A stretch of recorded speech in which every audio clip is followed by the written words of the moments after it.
Voilà, nous sommes très heureux de vous retrouver à Matin Bonheur et on espère que vous êtes bien installés devant votre poste récepteur pour suivre cette émission. Nous avons déjà notre invité qui est installé, Monsieur Echel Kwasi. Bonjour et bienvenue. Bonjour Thierry.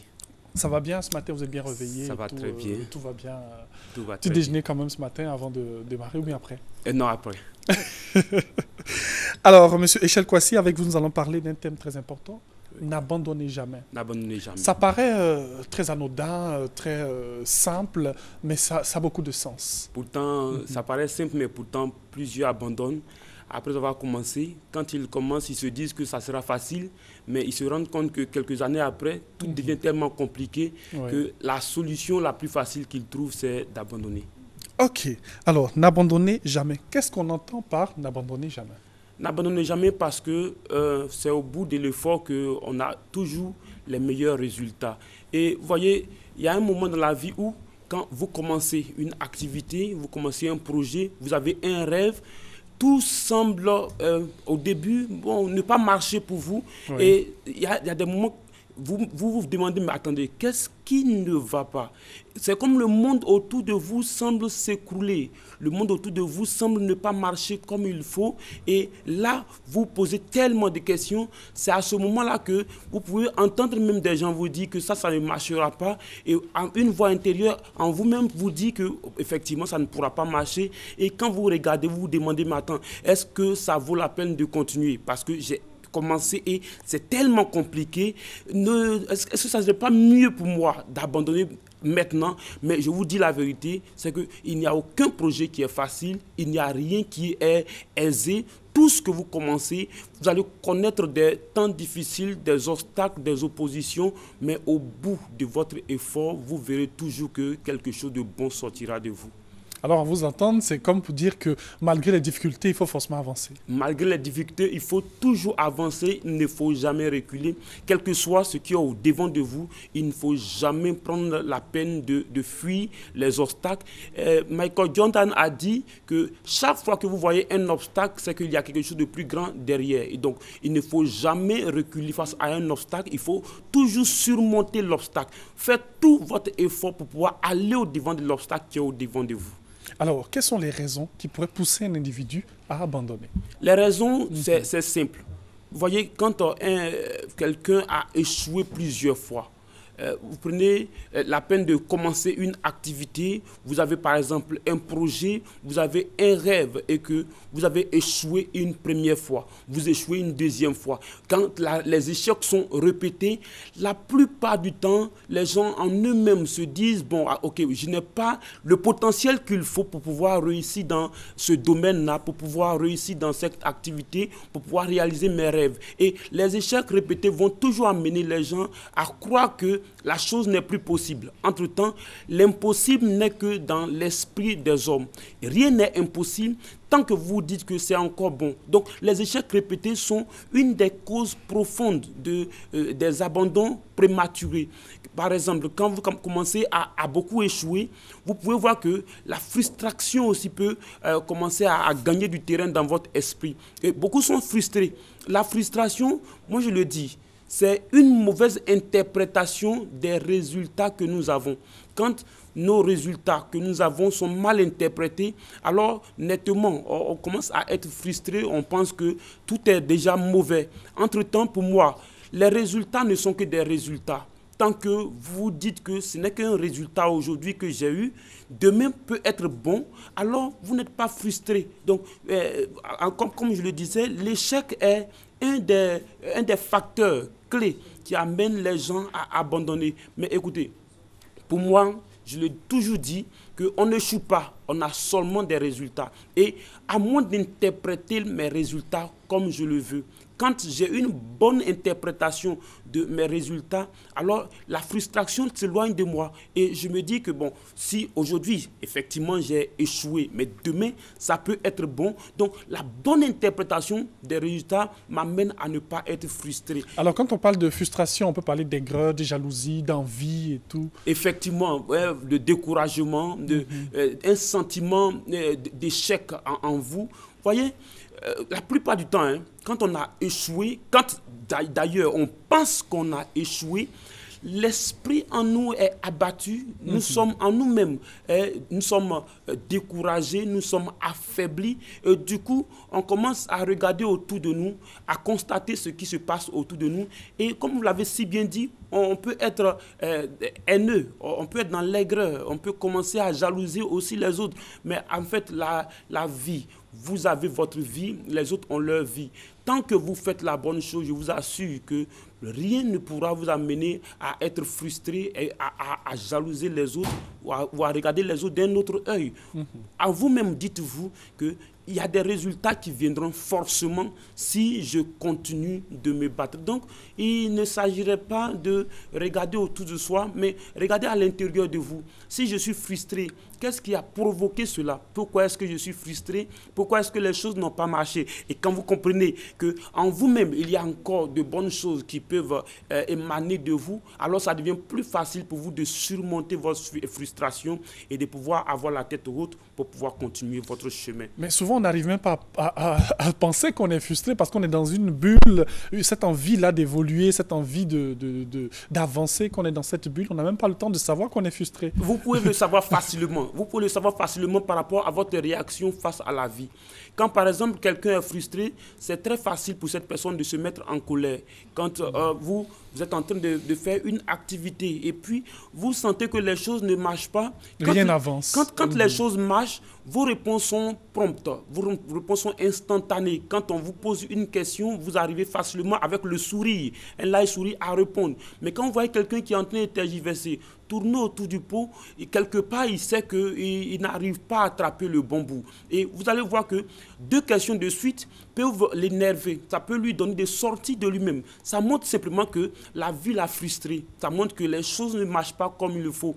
Quand les choses marchent, vous êtes tout le temps souriant. Vous voyez quelqu'un, écoutez, il y a des gens qu'on pense, on croirait de méchants.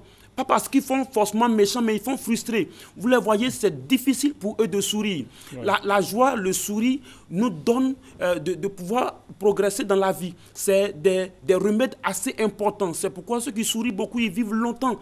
Mais quand vous voyez quelqu'un qui, à tout moment, a peut-être un doigt dans les cheveux, qui est tout le temps pensif, cette personne, c'est indicateur qu'une certaine frustration est en train de ronger sa vie parce qu'il pense que les choses ne marchent pas comme il le veut. Il pense que voilà, c'est autour de lui seulement que les choses ne marchent pas. La vie donc s'arrête autour de lui. Son monde est arrêté. Il pense même que le ciel est fermé sur lui, que bon, tout se coule autour de lui.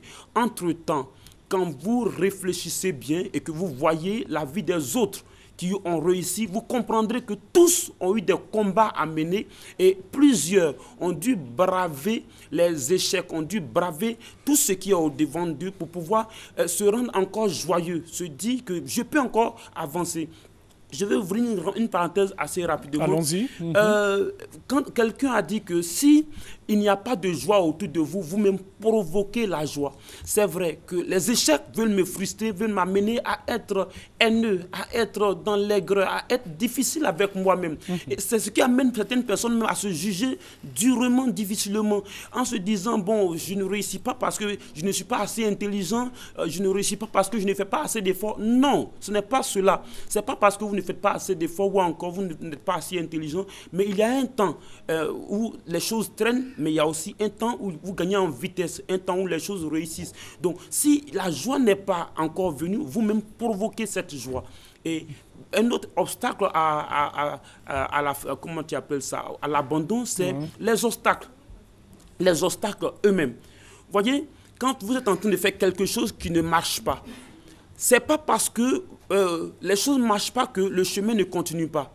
La plupart du temps, quand on voit une barrière, on pense que les choses n'avancent plus et on pense que la route ne continue pas. Une barrière est indicateur que vous allez ralentir pour un temps, mais après la barrière, vous pouvez reprendre la même vitesse que vous aviez auparavant. Vous voyez? Donc, quand vous voyez les barrières dans votre vie, dites-vous, cette barrière-là, c'est momentané.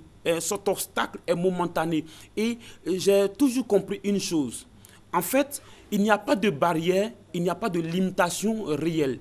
C'est dans notre esprit que tout se passe, dans notre pensée. Et quand vous n'êtes pas fort mentalement, vous grossissez les problèmes qui sont au devant de vous. Alors, vous parlez de mental, que cela se passe dans l'esprit et tout. Lorsqu'on a des obstacles dans notre vie de tous les jours, Oui. Déjà, on se dit c'est mystique ou c'est divin.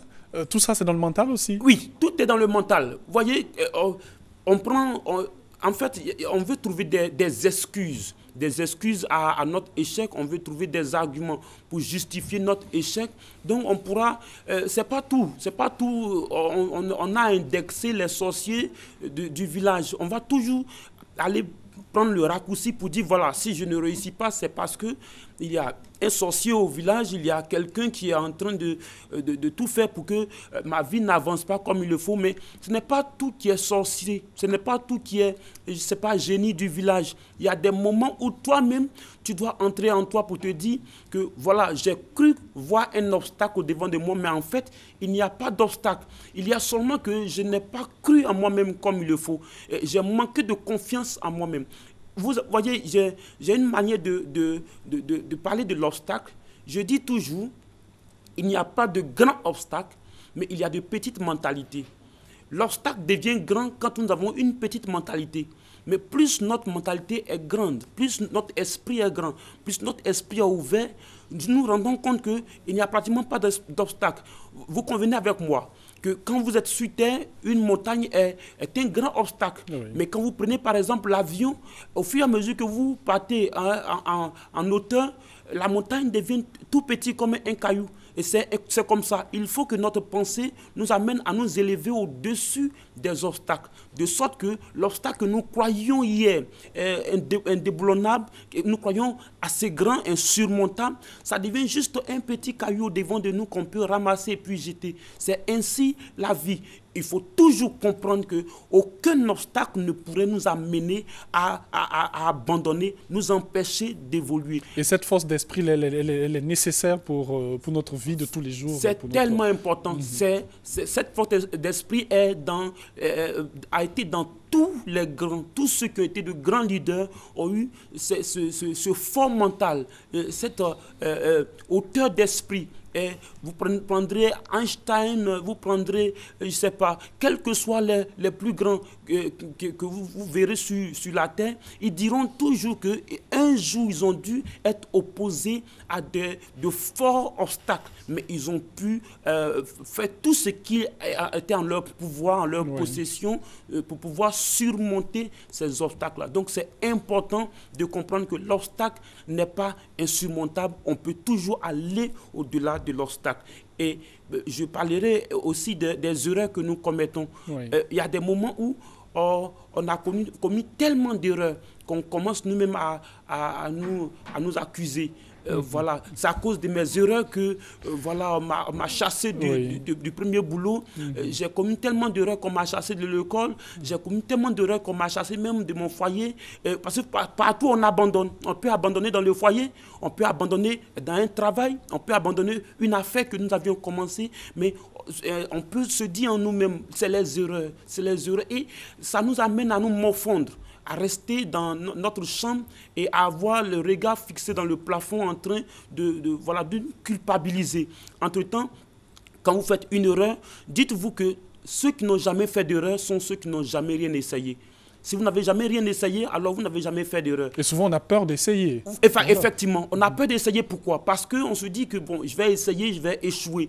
Écoutez, essayez une fois, échouer. Essayez deux fois, échouer. Continuez d'essayer. Même si vous échouez 1000 fois, personne ne vous en voudra si vous avez essayé. Au contraire, on vous en voudra si vous n'avez jamais rien essayé. Parce qu'à force d'essayer, on ne sait jamais. Demain pourra ouvrir une porte pour vous. C'est pourquoi ne vous condamnez pas, ne vous culpabilisez jamais, ne vous dites jamais, voilà, j'ai fait trop d'erreurs, J'ai tout fait, ça ne marche pas, j'abandonne, je laisse tomber. Effectivement, vous voyez, à 26 reprises, Michael Jordan a raté le lancer franc qui devait donner à son équipe d'emporter la victoire. À près de 9000 reprises, il a raté ses contrôles. Mais Michael Jordan a toujours dit, malgré toutes mes erreurs, j'ai toujours continué à avancer et c'est ce qui a fait de moi un leader dans le domaine du basket. Donc, on ne se dit jamais, voilà, mes erreurs m'ont rattrapé, mais c'est à cause de mes erreurs. Parce que chaque fois que vous commencez à avoir envie de penser à vos erreurs, l'envie d'abandonner vient immédiatement. Et cette envie d'abandonner vient vous faiblir. L'envie d'abandonner vient pour vous amener à perdre en force. N'ayez jamais envie d'abandonner à cause des échecs répétés. N'ayez jamais envie d'abandonner à cause des problèmes que vous connaissez ou encore les obstacles que vous rencontrez. Mais toutefois, dites-vous que d'autres ont connu les mêmes problèmes et ont pu surmonter cela pour pouvoir aller de l'avant. Alors, lorsqu'on vous entend et qu'on met tout ceci dans un moule, on entend 3 mots. Persévérer, patience et aussi cette expression sang-froid. Effectivement, la persévérance est l'un des instruments clés pour nous amener à connaître le succès. Aucun des grands hommes qui a réussi n'a réussi la première fois. Chaque fois qu'on parle d'un grand homme, Thomas Edison par exemple, lui-même il dit que en fait je n'ai jamais échoué, mais j'ai appris 10 000 manières comment la chose ne marche pas. Donc tous ces gens-là ont pris la peine de pouvoir travailler dans l'échec. Et ils ont continué, répété leurs efforts jusqu'à ce qu'un bon jour, la bonne porte s'ouvre pour eux. Donc il faut toujours se dire que persévérer est la chose la meilleure à faire. Parce que abandonner est très facile, persévérer est très dur, mais abandonner va toujours nous laisser un goût amer, un regret interminable. Les solutions? Les solutions, je voudrais dire à tous ceux qui ont envie d'abandonner aujourd'hui, quand vous êtes prêt à abandonner, dites-vous que vous êtes peut-être à un pas de votre succès. Chaque fois qu'un homme abandonne, il est peut-être à 1 mètre de son succès et il ne le sait pas. Et c'est pourquoi il abandonne. N'abandonnez jamais quand vous avez déjà parcouru du chemin. Vous avez fait tellement de chemin, plusieurs années où vous avez tout essayé. Et quand tout commence à devenir difficile autour de vous, c'est simplement parce qu'une bonne porte est prête à s'ouvrir. Oui. Donc, l'une des solutions que je donne, c'est de comprendre qu'on doit continuer malgré tout ce qui est comme obstacle au devant de nous. La deuxième chose que je voudrais préconiser comme conseil, c'est de comprendre qu'il y a des gens qui ont connu pire. Il y a des gens qui ont connu plus difficile que moi. Moi qui suis en train d'abandonner aujourd'hui, je pense que c'est tellement compliqué, c'est pourquoi je vais abandonner. Mais attends, il y a des gens qui ont traversé des situations. Je prenais l'exemple de Nelson Mandela qui a traversé une situation assez compliquée pendant plus de 27 ans, mais qui a dit que si je persévère, qui sait, ma cause sera noble, je pourrai avoir effectivement le résultat pour lequel je me suis battu depuis longtemps. Battez-vous jusqu'au bout de votre effort. Si au bout, vous n'avez pas remporté la victoire, quelqu'un d'autre viendra continuer après vous. Donc, ne vous dites jamais, je dois m'arrêter. En votre esprit, dites-vous, il y a quelqu'un qui a passé par là, qui a traversé plus dur que moi. Si lui aussi a pu réussir dans son combat, moi aussi, je ferai mon effort pour pouvoir aller jusqu'au bout. Donc, c'est ainsi, la persévérance, c'est l'une des clés pour ne jamais abandonner. Se dire en soi-même que d'autres ont connu pire que moi, ça vous aide. Et l'une des choses que je souhaiterais dire encore, laissez-moi juste consulter mes notes, c'est que vous êtes plus fort. Vous êtes plus fort que vous ne pensez et rien n'a jamais été fini tant que vous ne vous dites pas que c'est fini.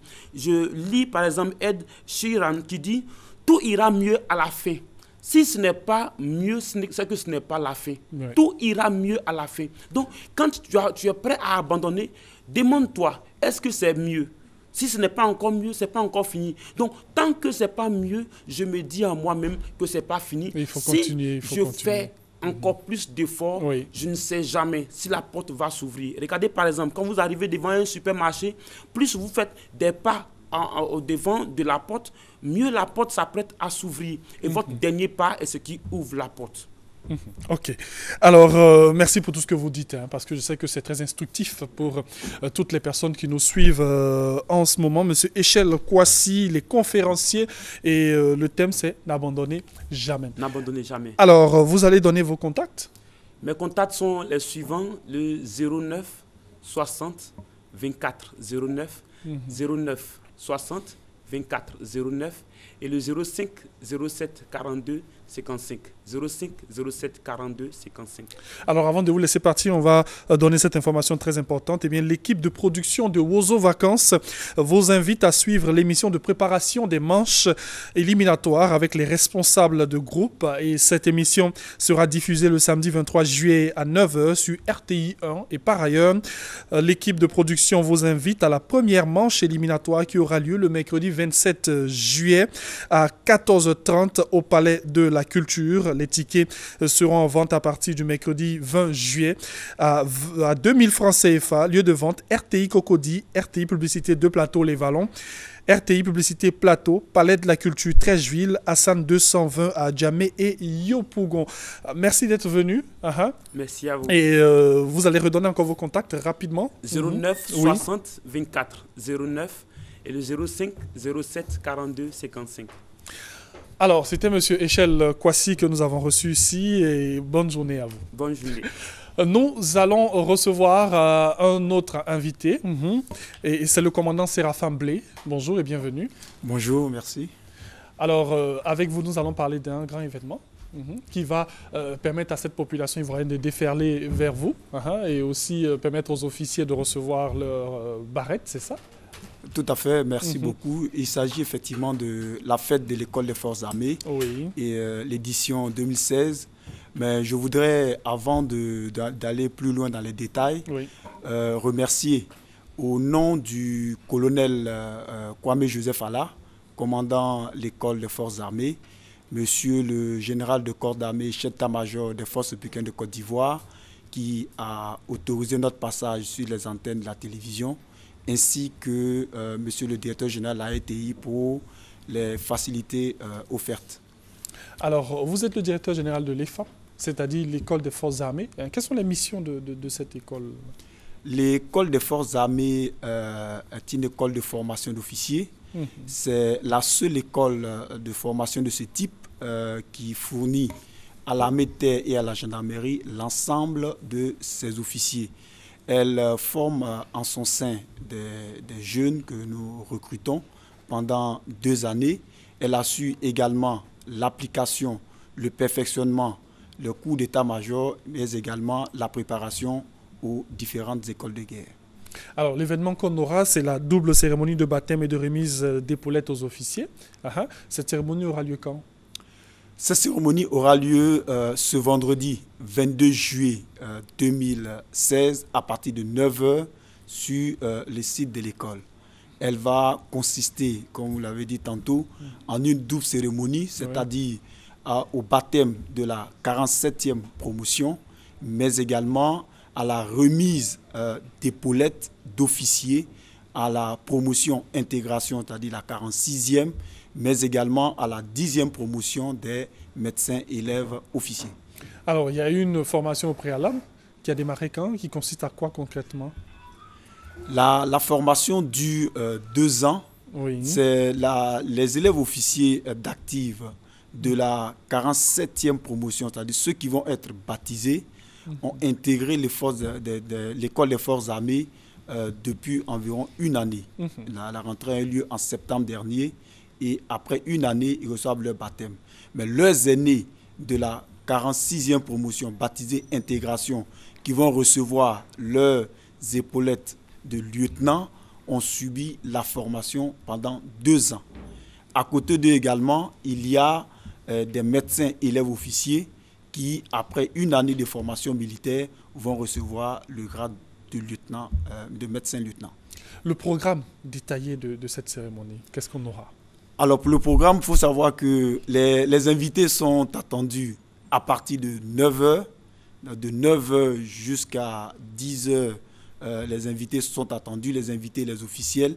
La cérémonie proprement dite va débuter à partir de 10h40 par la libation du chef de village de Zambakro, l'allocution de bienvenue du commandant école. Il y aura 3 temps forts. Le premier temps fort, ce sera le baptême de la 46e promotion. Après 1 année de formation, ces élèves-là vont recevoir un nom de promotion qui va être inscrit dans les annales de l'école. Il y aura le deuxième temps fort qui va consister à la relève de la garde drapeau. Les cadets, c'est-à-dire ceux de la 47e, vont recevoir de leurs aînés de la 46e la garde du drapeau de l'école. Et le troisième temps fort, ce sera la remise d'épaulettes, c'est-à-dire du grade de sous-lieutenant aux élèves dans la promotion intégration, et également la remise d'épaulettes de lieutenant aux médecins élèves officiers de la 10e promotion. Après quoi, le ministre auprès du président de la République chargé de la défense prononcera une allocution à l'endroit des nouveaux promus. La cérémonie va se poursuivre par un défilé à pied des troupes et un cocktail qui sera offert à l'ensemble des invités, et cela mettra fin à la cérémonie de ce jour. Alors, après cette remise d'épaulettes à ces officiers, ça sera quoi la suite?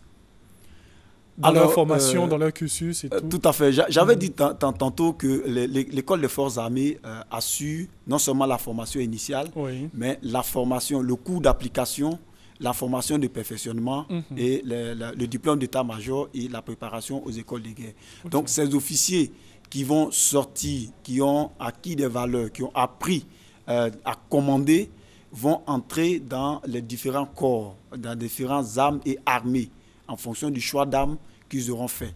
Et après, pour certains, ils reviendront à l'école des forces armées pour faire ce qu'on appelle le cours d'application d'infanterie motorisée, pour ceux qui auront choisi l'infanterie. Et bien plus tard, leur carrière va se poursuivre par le stage de perfectionnement, quand ils seront lieutenants anciens, voire capitaines. Après, ils reviendront soit à l'école des forces armées ou dans d'autres écoles pour poursuivre la suite de leur carrière par le diplôme d'état-major, et pour ceux qui iront un peu plus loin par l'école de guerre. Merci pour toutes ces précisions. Ça nous permet de quand même savoir ce qui se passe à l'EFA et qu'est-ce qu'on fait lorsqu'on devient officier, qu'on reçoit nos épaulettes. Alors, nous allons inviter les populations pour cette cérémonie encore. Oui, je voudrais lancer cet appel à tous les illustres anciens. L'EFA, c'est plus de 2500 officiers formés. L'école des forces armées, c'est plus de 52 ans d'existence. Donc, tous ces illustres anciens qui sont sortis de l'école des forces armées, nous les invitons à venir massivement apporter leur soutien, leur bénédiction à leurs jeunes qui vont embrasser la carrière militaire, ils en ont besoin. Mais également, un appel à l'endroit des parents, amis et connaissances, à toute la population d'Abidjan et de Yamoussoukro en particulier, à venir vraiment participer, assister massivement à cette fête-là pour qu'elle soit belle. Des contacts pour vous avoir? Oui, des contacts pour de plus amples informations. Vous pourrez appeler au 01 65 97 41, je répète, 01 65 97 41, mais également au 05 89 50 59. Merci d'être venu, commandant Séraphin Blé, directeur général de l'EFA, qui est l'école des forces armées, qui nous invite à une très belle cérémonie, la double cérémonie de baptême et de remise d'épaulettes aux officiers. Directeur général adjoint. Directeur général adjoint. De la formation. Autant pour moi. Merci beaucoup. Merci d'être venu et agréable journée à vous. Allez, nous allons marquer juste une petite pause et nous retrouver dans quelques minutes pour la suite de Matin Bonheur. Merci. Enclave de Melilla, frontière terrestre entre le Maroc et l'Espagne. Des centaines de migrants prennent d'assaut les hautes grilles surmontées de barbelés. Ils tentent ainsi de gagner l'Europe. Ces images, prises par les caméras de la police espagnole, montrent l'ampleur du phénomène de migration des Africains vers le vieux continent. Chaque année, des dizaines de milliers de jeunes Africains à la recherche de l'Eldorado viennent affronter au péril de leur vie ces barrières de sécurité. C'est un des systèmes de surveillance les plus perfectionnés au monde. Mais la force des migrants, c'est leur nombre. Lors des assauts, appelés les attaques forcées, ils envahissent par centaines, voire par milliers, différents points de la frontière. La Guardia Civil, la police des frontières espagnoles, se trouve ainsi débordée. Et dans ces conditions, tous les moyens sont utilisés pour contenir les assaillants. Au cours de ces assauts, il y a des blessés. Certains y trouvent même la mort. Beaucoup arrivent cependant à se frayer un chemin.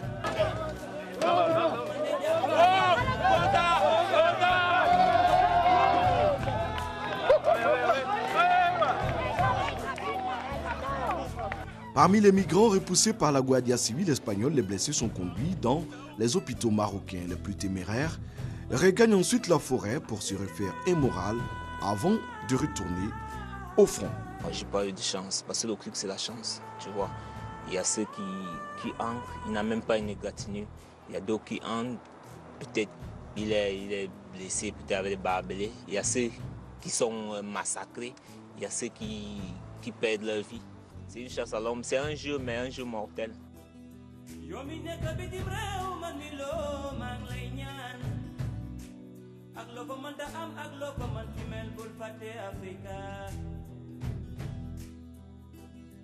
Ici ou ailleurs, la paix crie du bonheur. Même si le ciel pleurait, luttons pour nos frères. Donc voilà le trésor là-bas. Quand moi je vois le trésor, je suis comme un voleur, je suis toujours tenté à aller le voler.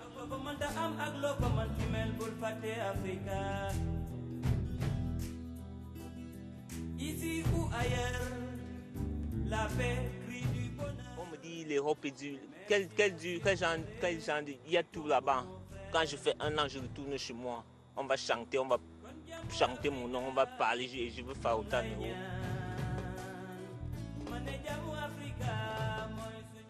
Partir en Europe en passant par les frontières terrestres ou par la mer Méditerranée, c'est l'obsession de milliers de migrants. Beaucoup ont choisi comme pays de prédilection le Maroc. Originaires essentiellement d'Afrique subsaharienne, on les retrouve dans les villes stratégiques comme Tanger. Tanger est situé dans le nord du Maroc et séparé de l'Espagne par la mer Méditerranée. Nous nous sommes rendus dans cette ville, 700 km par voie ferroviaire entre Casablanca et Tanger. Un long parcours au bout duquel se dessine le rêve de l'Eldorado. Arthur Dao est notre guide. Il a pris l'avion il y a 8 mois pour Casablanca au Maroc.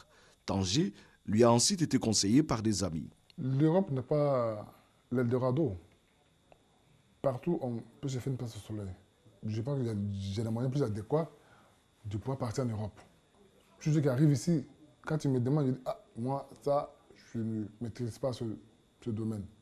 Moi, je fais autre chose.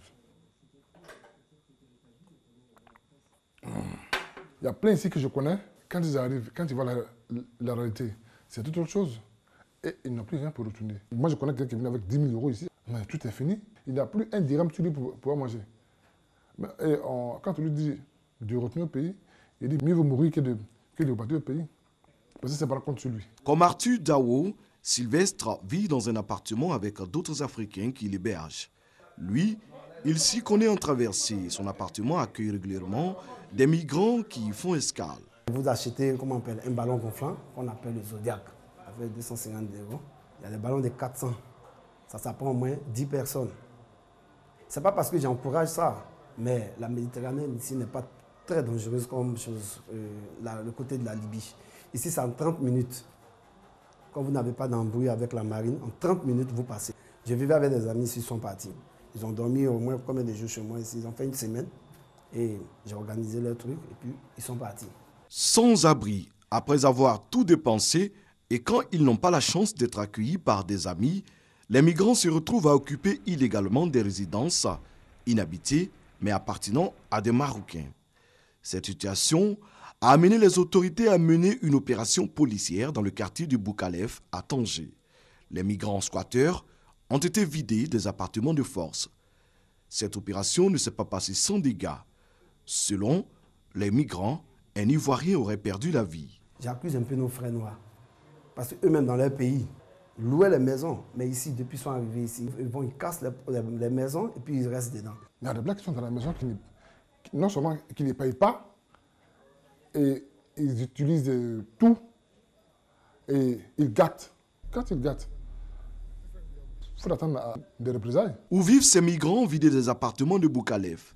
Hors de la ville, nous apprend-on, pour nous y rendre, un préalable s'impose à nous. Acheter des vivres à offrir à ces subsahariens dans le dénuement total. Une dizaine de sacs de riz feront l'affaire pour les amener à se confier à nous. Pour atteindre un jour leur but, les migrants sont prêts à camper dans la nature, loin de la ville, sur des sites qui servent de lieu d'entretien des troupeaux de moutons pour les bergers. Cette habitation momentanément abandonnés par des bergers, abritent des dizaines d'Africains. Nous sommes 77 personnes. Cette maison-là, on ne loue pas la maison. On est venu ici en train de plaider, pleurer.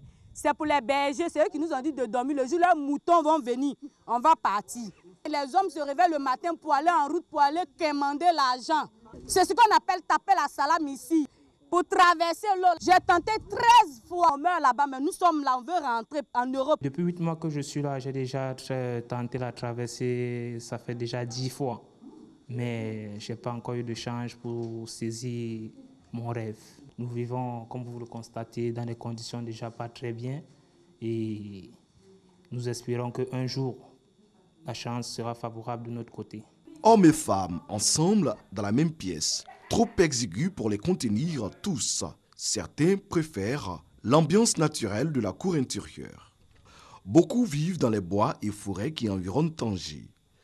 La vie en ces lieux est des plus pénibles. On était dans les maisons, les Marocains nous ont chassés.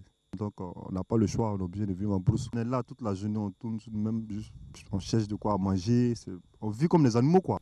Des abris de fortune faits en carton et livrés aux intempéries, aux reptiles et aux bêtes nuisibles. La pluie, le vent, on n'a pas de l'eau, les moustiques, des maladies. On vit avec, tu vois, vraiment c'est difficile. C'est pas, j'ai pas le choix que je suis obligé de vivre ici, dans la forêt. Sinon, vraiment, si la communauté internationale pouvait se pencher sur notre cas. Manger, avoir de l'eau à boire ou pour sa toilette constitue un véritable parcours du combattant. On mange une fois par jour. On n'a pas de l'eau ici, c'est la brousse. Donc on marche par aller jusqu'en ville. À 3 km aller, 3 km retour, ça fait au total 6. Devant tant de souffrances, le retour au bercail ne serait-il pas la meilleure solution? Pas question, répond-il en chœur. Je ne peux pas retourner au pays des bras ballants, c'est pas possible. Moi, j'ai dit quoi à la famille? Je peux retourner, mais je ne vais pas retourner. Il faut que j'arrive en Europe. Pourquoi je suis quitté chez moi et puis je suis venu ici? Je vais voir d'abord. Je ne baisse pas déjà les bras. Le bon Dieu qui nous guide ici. Et je sais qu'un jour, ça ira mieux pour tous ceux qui sont ici à Tanger, qui sont venus dans le but de traverser pour l'Europe. Des conditions de vie précaires, des migrants finalement en marge de la société qui finissent par être violents pour certains. Nous avons été pris à partie par ces Sénégalais qui nous reprochent de filmer leur lieu d'habitation. Mon frère, faut pas nous prendre quoi. Retour à Tanger après cette visite. Adama nous propose de nous rendre à son domicile. Là-bas, nous rencontrons Aboubacar, il est malien. Il est 16 h et les deux hommes s'affairent à préparer le repas de la journée pour toute la maisonnée. Ici, on est 10 personnes. Combien de chambres? 2 chambres.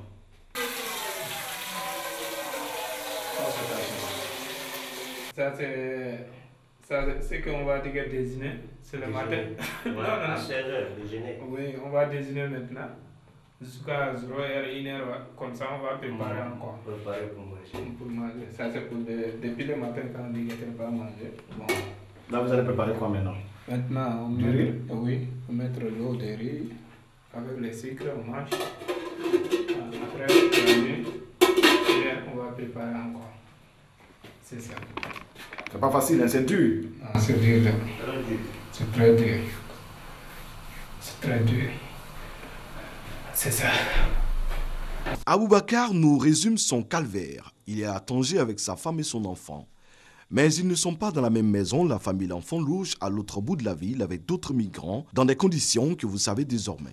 Aujourd'hui, il est heureux car il va pouvoir regrouper sa famille. Avec son titre de séjour fraîchement obtenu, il a pu avoir un contrat de bail grâce au soutien des parents au pays qui lui ont envoyé de l'argent. Il aura une maison pour lui et sa petite famille. Cela fait 4 années qu'il est au Maroc, à son actif une dizaine de tentatives de traversée infructueuses. Mais il n'est pas pour autant découragé. Sa femme, son enfant de 3 ans et lui tenteront une fois de plus l'expédition. Maintenant, je vais me dépanner un peu seulement pour partir en Europe, c'est ça. Et comment tu comptes faire pour aller en Europe? On va aller chercher notre vie, non? Tu passes par où? L'avion? Comment tu vas faire? Non, par mer. Par l'eau? Oui. Mais on dit que c'est dangereux, est-ce que... Qu'est-ce qu'on va faire? On va risquer, non? L'Afrique se dit non. Donc on va aller chercher notre vie. C'est qu'on entend seulement Europe, nous aussi on voulait partir là-bas. pour aller voir ce qu'il y en a là-bas. Donc tant que tu ne vas pas là-bas, tu ne retournes plus au pays. Je vais retourner. Parce que je cherche quand je gagne ça, je retourne. Au pays pour construire? Oui. C'est à cause de ça. Mais tant que tu ne vas pas en France, tu ne vas plus retourner au pays. Non, je vais retourner parce que je ne peux pas perdre mon temps ici au pays des Arabes. Ça, c'est pas une vie. Toi-même, tu vois les vies du Maroc. Voilà toutes les choses là. On dirait que ce n'est pas les gens qui payent la maison. Tu vois, on paye la maison. On paye la maison 150 € par mois. D'accord, regardez. Comme beaucoup d'autres migrants, Serge est passé par plusieurs pays avant de poser ses valises au Maroc.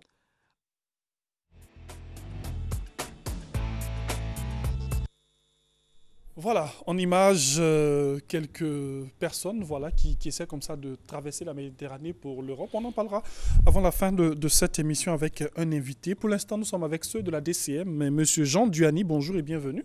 Bonjour, merci. Alors avec vous, c'est la première édition des Oscars de la musique ivoirienne, le 30 juillet. Effectivement, la première édition des Oscars le 30 juillet. Je suis encore sur ce plateau pour mobiliser davantage les populations, les personnes susceptibles d'être avec nous ce 30 juillet au Palais de la Culture. Et c'est à partir de 20h. Mais bon, il faut déjà signifier que les portes seront ouvertes à partir de 19h.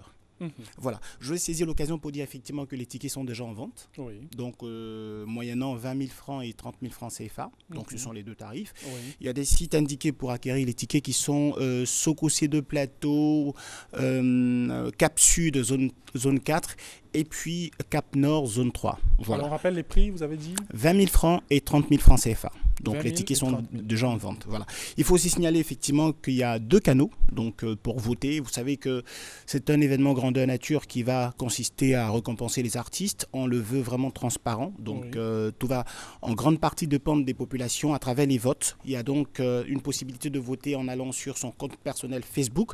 Il faut liker donc la page Les Oscars de la musique ivoirienne. Quand vous y êtes, vous chercherez forcément un lien qui est www.ivoire.tv.ci. À partir de ce lien-là, vous allez accéder à la plateforme qui vous donne la possibilité de voter. Très important de savoir, il faut mûrement réfléchir avant de faire son vote parce qu'on a le droit de voter que pour une seule fois pour un compte. Donc alors, pour un artiste. On a toutes les catégories lorsque nous cliquons sur... Toutes les catégories sont là. Toutes les catégories. Vous les avez, vous faites votre choix. Vous n'avez que la possibilité de voter une seule fois pour un artiste par catégorie. Et il y en a 15. Vous permettrez que je les cite assez rapidement. Donc 15 catégories. Meilleur artiste coupé décalé, meilleur groupe, meilleur artiste féminin, meilleur artiste masculin, meilleur artiste humoriste, meilleur artiste zouglou, meilleur espoir, meilleur chantre chrétien, meilleur chantre musulman, meilleur groupe tradi moderne, meilleur artiste reggae, meilleur clip, meilleur artiste coupé décalé masculin, meilleur artiste coupé décalé féminin et puis meilleur danseur. Pour tout dire, ce 30 juillet, chers amis, on a prévu un show avec des artistes issus de 4 générations. Donc, il y a la génération 80, la génération 90, la génération 2000 et la génération 2016. Pour revisiter un peu tous les styles. Exactement. Donc, c'est un véritable périple musical, un show inédit durant 1 heure pour donner une couleur assez spéciale à cet événement majeur. On a combien de nominés? On a 56 nominés pour 14 trophées en vue et qui évoluent dans 15 catégories, comme je l'ai dit tantôt. Oui. Voilà. Des contacts pour vous avoir, monsieur Jean Duany? Numéro de téléphone à retenir, je vous en donne 2 assez rapidement. 44 08 08 91 07 06 71 et 73. C'est au Palais de la Culture, c'est sur le coup de 20h, c'est le 30 juillet prochain, c'est seulement le samedi de la semaine prochaine. Merci d'être venu. C'est moi qui vous remercie. Je vous en prie. Au revoir. Alors, nous allons marquer une autre pause et revenir avec d'autres invités dans cette émission.